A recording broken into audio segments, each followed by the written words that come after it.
Hello students, welcome to आयुरेज। आज के लेक्चर में हम शुद्ध रक्त का स्वरूप क्या होता है और रक्त का पांचभौतिक कंस्टिट्यूशन और कंपोजिशन क्या होता है ये देखेंगे। So let's get started. सबसे पहले हम देखेंगे शुद्ध रक्त का स्वरूप क्या होता है। तो अष्टांग हृदय संहिता में आचार्य वाग्भट ने शुद्ध रक्त का स्वरूप बताते हुए कहा है, मधुरम लवणम किंचित शीतोष्णम असहतम पद्म इंद्र गोप हेम आविश लोहित लोहितम। तो आचार्य ने शुद्ध रक्त किस तरीके से होता है ये इस श्लोक में बताया है। उसमें सबसे पहले आता है मधुरम, मतलब रक्त ये मधुर रस युक्त होता है। जो सबसे प्योरेस्ट फॉर्म होता है रक्त का, सबसे प्योर रक्त होता है वो मधुर रस युक्त होता है, मतलब उसमें मधुर रस होता है। लवणम किंचितम, अल्प लवण रस युक्त, मतलब मधुर रस और थोड़ा सा लवण रस युक्त, मतलब अल्प लवण रस युक्त होता है। शीत उष्णम, मतलब न पूर्ण शीत न पूर्ण उष्ण, मतलब ना ही पूरी तरीके से शीत ना ही पूरी तरीके से उष्ण होता है। मतलब रक्त का जो टेम्परेचर होता है वो नॉर्मल होता है, जिसे हम कहेंगे साम्य अवस्था, मतलब नॉर्मल अवस्था में होता है। ना ही ज्यादा शीत ना ही ज्यादा ठंडा ना ही ज्यादा उष्ण या फिर ना ही ज्यादा गर्म। उसके बाद आता है असहतम। असहतम मतलब न अधिक गाढ़ा न अधिक पतला, मतलब जो रक्त की कंसिस्टेंसी होती है या विस्कोसिटी होती है वो प्रॉपर होती है, वो बहुत पतली भी नहीं होती और बहुत गाढ़ी भी नहीं होती है। और उसी के साथ आचार्य ने बताया है पद्म इंद्र गोप हेम आविश शलोहित लोहितम, मतलब पद्म मतलब कमल, पद्म मतलब कमल, इंद्रगोप मतलब इंद्रगोप नाम का एक लाल कलर का कीड़ा होता है, लाल कीट होता है। तो इस कमल और इंद्रगोप जैसा ये रक्त का वर्ण होता है, नॉर्मल रक्त और शुद्ध रक्त का वर्ण। उसके ही साथ सोना मतलब हेम, हेम जैसा वर्ण होता है। साथ ही खरगोश के रक्त जैसा लोहित वर्ण होता है। आविश यानी खरगोश के रक्त जैसा लोहित और लाल वर्ण होता है। आचार्य ने ये इन सारी चीजों की उपमा देते हुए रक्त का वर्ण बताया है, जो है कमल, इंद्रगोप नामक कीट, सोना या खरगोश के रक्त जैसा लाल। तो जो रक्त मधुर रस युक्त होता है, अल्प लवण रस युक्त होता है, ना ही ज्यादा शीत और ना ही ज्यादा उष्ण होता है, ना अधिक गाढ़ा ना अधिक पतला होता है, और जो पद्म इंद्रगोप हेम और आविश के रक्त के जैसा लाल होता है वो शुद्ध रक्त माना गया है। इसी चीज को अगर हम मॉडर्न फिजियोलॉजी के साथ कंपेयर करें तो यहाँ पे मधुर और लवण रस से हम समझ सकते हैं प्लाज्मा का कंपोजिशन। प्लाज्मा में ग्लूकोज प्रेजेंट होता है, जिससे कि प्लाज्मा ये स्लाइडली स्वीट टेस्ट का होता है, और उसी के साथ साथ जो प्लाज्मा में इलेक्ट्रोलाइट्स प्रेजेंट होते हैं वो उस प्लाज्मा को थोड़ा सॉल्टी टेस्ट देते हैं। वही हमारे आयुर्वेद में बताया गया है मधुर रस और लवण अल्प लवण रस युक्त।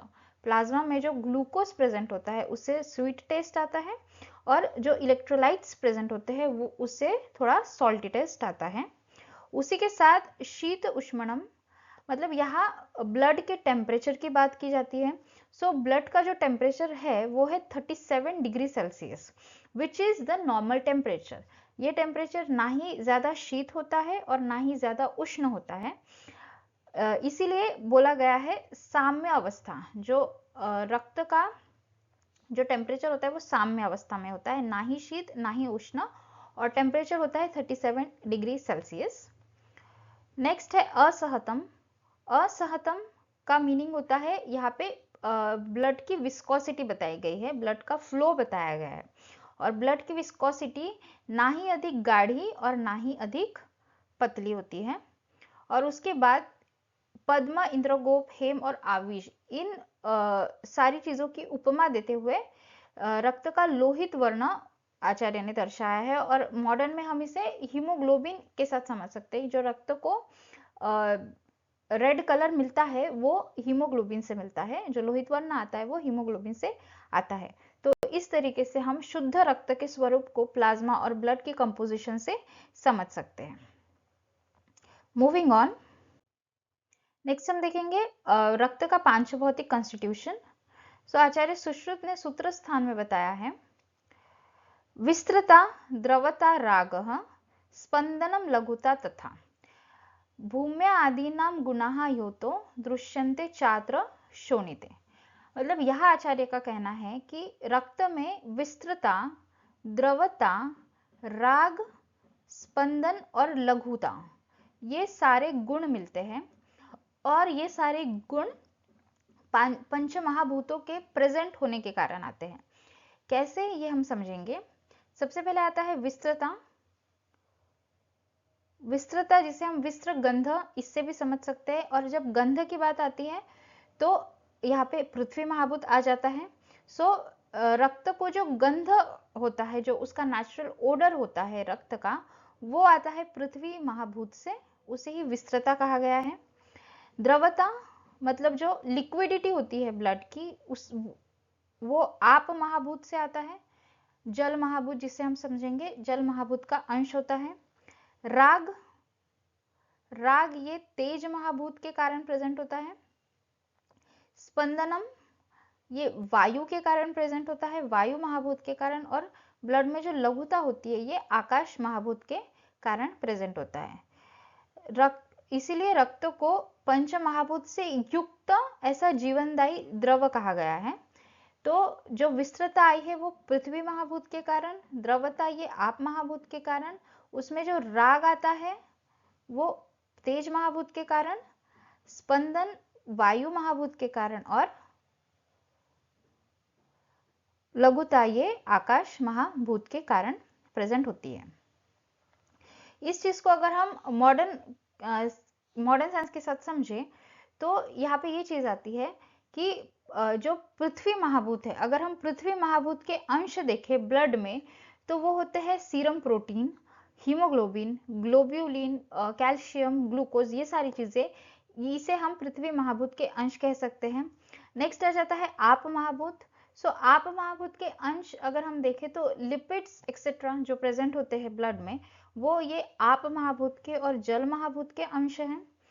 नेक्स्ट अग्नि और तेज महाभूत के अगर हम अंश देखें तो ब्लड में जो potassium, magnesium, iodine, chlorides, alkaline, phosphates, ये सारी चीजें जो प्रेजेंट होती है, ये सारे अग्नि महाभूत के अंश है, which is potassium, magnesium, iodine, chlorides, alkaline और फॉस्फेट्स।